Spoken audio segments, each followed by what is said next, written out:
Arknights.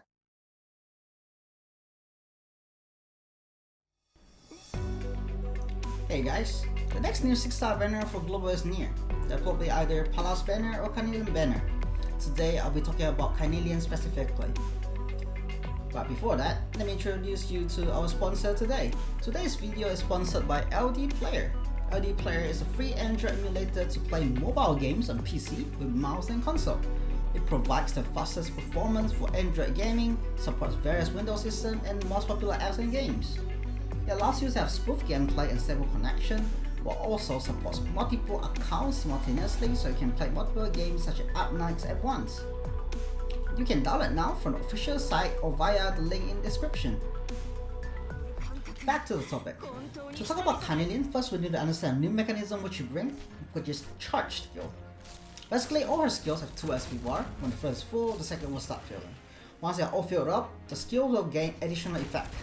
More detail on this will be explained later when I'm talking about each of the skill. Carnelian is a mortal caster or a Phalanx caster as we call it in CN. She does not attack normally, instead she gains defense of 200% and 20 hour resistance when skill is inactive. Secondly, she deals ice damage to all enemies within her attack range during skill duration. At E2 level 90, 100 Trust and Port 1, she has a max HP of 2106, 926 ATK, 258 defense and 15 rest. But that does not include the stats from her track, which increases her defense to 774 and rest to 35. In 6.5, this allows her to easily tank the damage from enraged throwers which have an attack of 750. Her talent 1 heals her for 40% HP when she activates her skill. This amount is double when the skill is charged.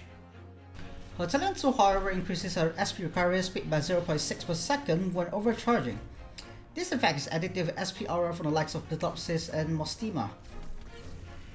Her skill 2 however reduces her attack interval by 1.1 seconds and makes her attacks inflict slow for 0.3 seconds.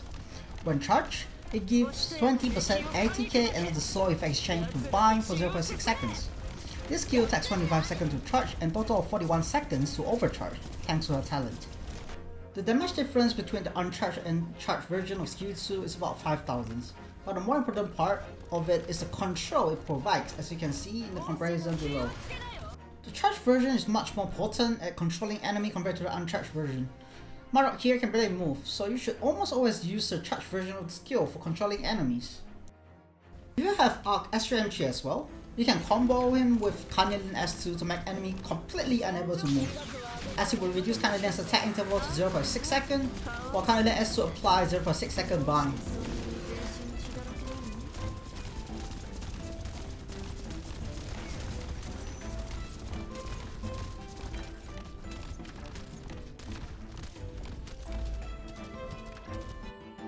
For her S3, it expands her attack range and her ATK increases gradually to 280%. The charge effects applies a debuff on enemy that increases damage taken from Carnelian by 20% per stack, up to 5 stacks, which is 100%. This skill has an initial SP of 5, requires 28 SP per cast, and the charged version requires 45 per 5 seconds to charge. The damage increment of S3 is a linear increase within 20 seconds. The numbers marked blue are the number for the damage that she will be doing at each attack, totaling to 11 attacks.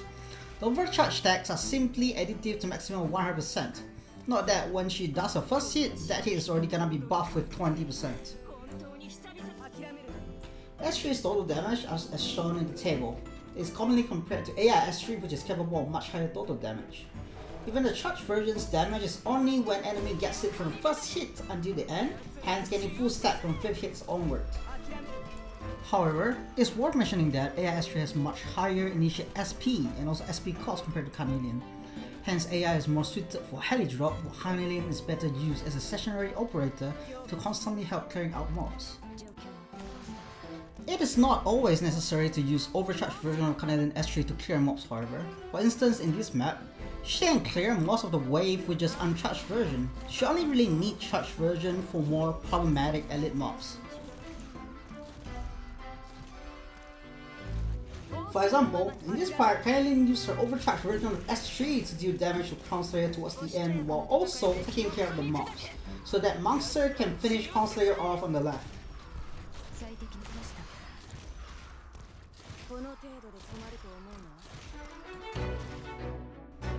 To finish this video, there's a few things I would like to mention. Firstly, when using her S3, do not use operators that can provide Carnelian with small attack speed buffs such as Angelina. For example, if you use Angelina, which increases all operators' attack speed by 7 when deployed, Carnelian's attack interval will become 1.87 seconds. Her original 2.0 seconds allows her to catch every 2 seconds of damage increase. But if you use Angelina, she does every attack at 1.87 second interval, which means she would miss the attack increase, hence doing less overall damage. It is also because that Angelina's attack speed bar is so small that it didn't allow Carnelian to do one extra attack to make up for it.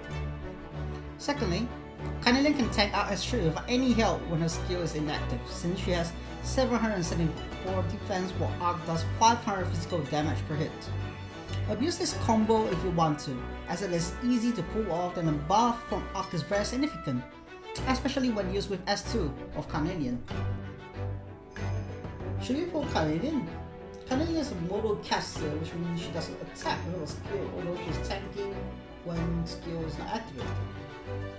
For new player, I personally do not recommend pulling Carnelian as she doesn't attack when her skill is not up and would provide very little help for you compared to the likes of Aya, where her S2 will help with early game, or Exia, which also has a very good S2, or even Chen Alter that will be released in Global soon enough. For older players, Carnelian can be worthwhile if you think you still need an LE magic damage dealer, or if you like the control she can provide. However, she hasn't shined any CC and CN so far if you are looking for that. For mastery suggestion, I personally recommend going for S3 entry first, as it would be her main DPS skill. Her S2 entry also provides a huge break points, which allows her to do better control. However, you can just do that later. That's it for the video today. Thank you for watching, and make sure to leave feedback on whether you like this video, as this is the first time I make a video of this format and there is surely a lot for me to improve. Once again, thank you.